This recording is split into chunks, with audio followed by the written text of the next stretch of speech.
Have you played any board games out there that have left your head spinning? Or maybe it's a game that has challenged you round after round. Or maybe you're looking for that special board game that has you coming back time and time again. Well, you've come to the right place as we check out my top 5 really great board games that features an innovative wheel mechanism. Hey Danny, great wheels. Oh, thanks man.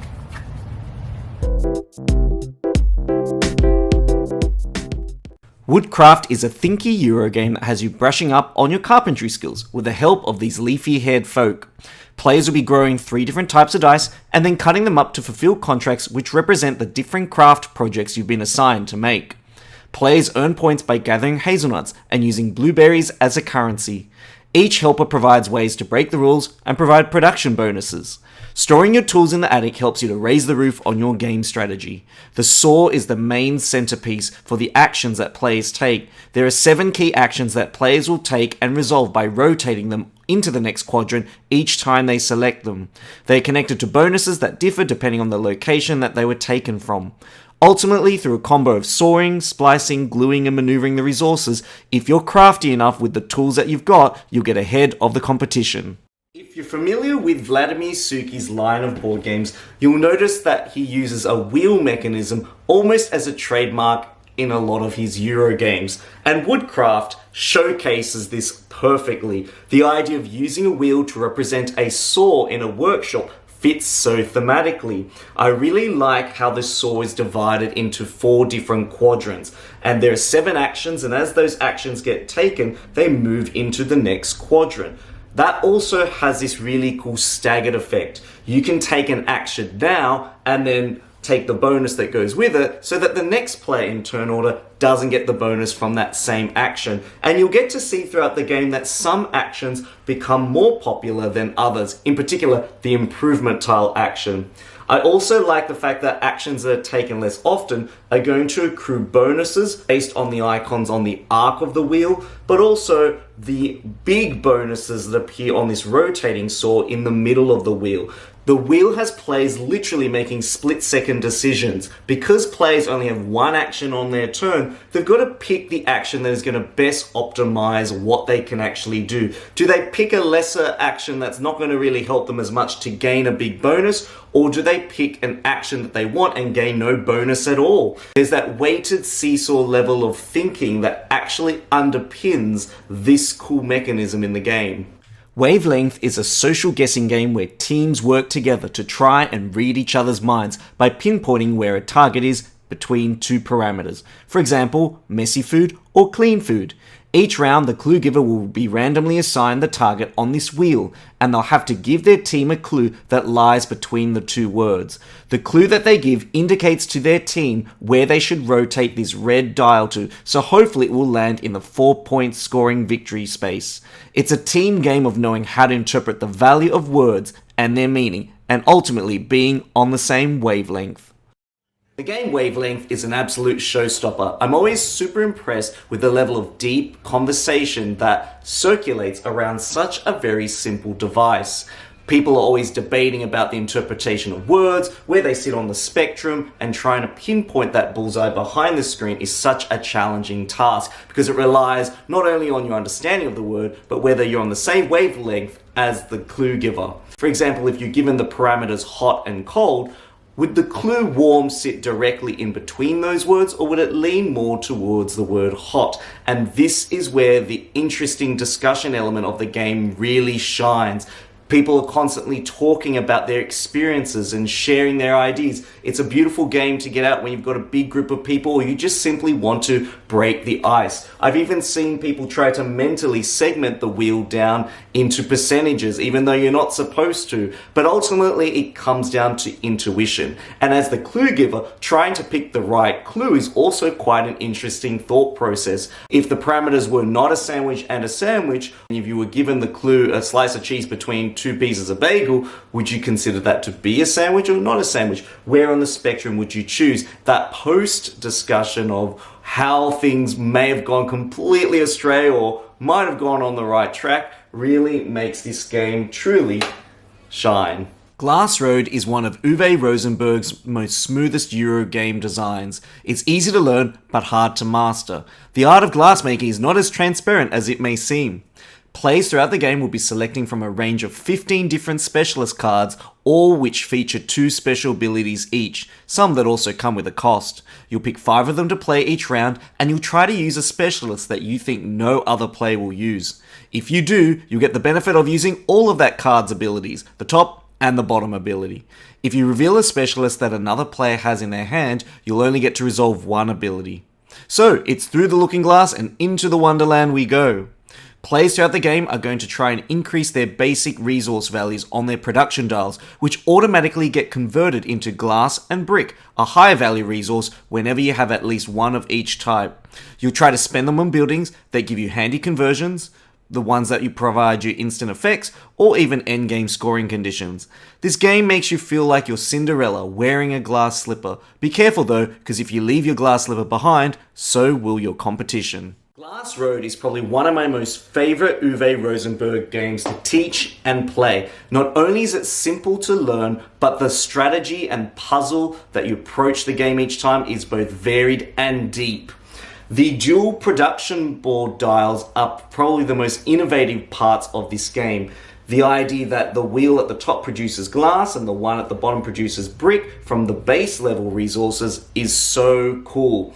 The idea that if you increase the value of all of your base level resources, this triggers the movement of the wheel, which automatically converts those resources into glass. And then the same thing happens when you're making brick. So there's this min-max value effect where you're trying to increase the value of your lowest base resource to trigger the movement of the wheel to get that extra high level resource, which you're then going to be able to use in different combinations to build your buildings and your resource engine. You're going to be farming for those basic resources from your player board. You're then going to be using conversion engines to convert them into other resources so you can purchase more buildings. And then those big higher level resources of glass and brick are going to be worth big points at the end of the game. It is a very big balancing act of trying to navigate the minimum values and the maximum values of all your resources so that you can use them effectively, and trying to avoid a situation where everything automatically gets converted, because when it does, all of your base resources decrease by 1 automatically. So that automatic conversion factor in these dual wheels just makes the game so puzzling. Have you ever wanted to help build a historical city, or maybe build a bridge out of eggs? This is a game that provides players with a plethora of really good options. The action crane mechanism is the heart of this game, where players will select action tiles from the wheel, triggering the bonuses that are attached, as well as selecting from one of the 2 actions featured on their tile. Players are using these bonuses and actions to build walls around their player board, construct buildings in the old city, and upgrade their abilities and powers. Players will be travelling down the King's Road and ascending the Hunger Wall and Cathedral. It is a Euro game that has you chaining combos and getting bits and pieces so you can build the best city possible. And speaking of Wheelmasters, acclaimed designer Vladimir Suki's second game appears on this list as well, Praga Kaput Regni, a game where players are helping King Charles IV build the city of Prague. The wheel mechanism in this game is so cool. The idea that you've got 2 actions that you can take on each of the action tiles, and based on where the position of those action tiles in this red, green, and blue zones, they are going to require a cost to be paid, or they will earn you victory points. And each of the tiles are matched to bonuses that are specific to this wheel alone. The idea that you can pay a stone to get an egg, which is a very valuable resource, especially if you're heading up the King's Road, or to be able to build special tiles in your city or upgrade your special player board. There's so many cool bonusy branching decisions that are hinged on this one rotational device. The actions that you take, are they the ones that are going to help you optimize the points the best in this particular turn of the game? Or are you going to choose one that matches a resource that you desperately need, like an extra white window so you can ascend the hunger wall or the cathedral track? The fact that the zones are going to cost you or give you bonuses. Do you need 5 points to help you catch up to someone that's in the lead? Or are you going to use those valuable eggs to earn points at the end of the game? There is a cascading bonus effect based on every choice that you make on this wheel. And this is one of those games where everything that you do is going to give you something. And before we get to my number one really good board game, if you really love the content that you've seen so far, don't forget to hit the like and subscribe button and check out some of my videos on my main channel for more. Do you often rely on your Apple Watch to tell the time? How about wearing an entire rotating Mayan calendar on your wrist? You'll certainly gain an appreciation for how compact things are these days. Tzolk'in the Mayan calendar is a dynamic worker placement game centered around these connected gears of different sizes. They represent the different locations where Mayan civilizations have developed. The interesting way this game works is that it's all about timing. Deploy your workers to specific locations and just sit and wait. The longer you wait, the more powerful the bonuses you'll obtain from that wheel. It's a really amazing mechanism of getting the timing right. The game allows you to explore different pathways to victories, whether it be improving your tech or even ascending the temples. All in all, everything in this game is super connected. The Mayan calendar features the king of all wheels. In fact, they're cogs that are connected to each other, and when you rotate the central wheel, all the other wheels rotate with it. It is a game that is all centered around timing. The idea that you're going to be placing your work on the wheel and then waiting for it to move around the cog, and then you're able to pull it off to gain particular resources, bonuses, and actions. And if you have enough corn, and the corn is extremely limited in this game, you might be able to skip a few steps along the way. The wheels themselves form as rotational tracks that players can ascend and progress each turn. The longer you wait, the more powerful the resource and bonus that you're going to get from that wheel.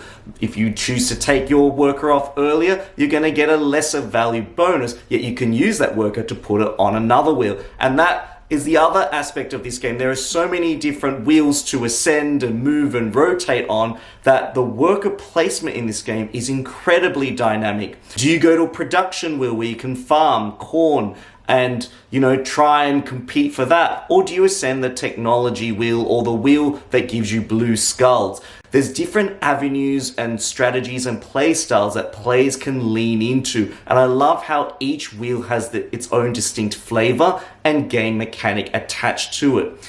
I also love the tension in waiting for that worker to progress along that wheel. Do you wait that extra turn and count down the turns to the end of the game and, take off that worker to get as much of those bonuses as you can? Or do you leave it there for a little bit longer and hopefully yield the reward at the end? The mechanisms feel incredibly tight and constrained. You're continually optimizing your position on the wheel. If there's a lot of other players on the same wheel, is there space for you to start progressing on that wheel? Or do you need to save up corn to then get that worker to skip the queue? So what did you think of those 5 really good board games? And those are just the ones that I've played. I know there's a plethora of other games that feature wheels and dials out there.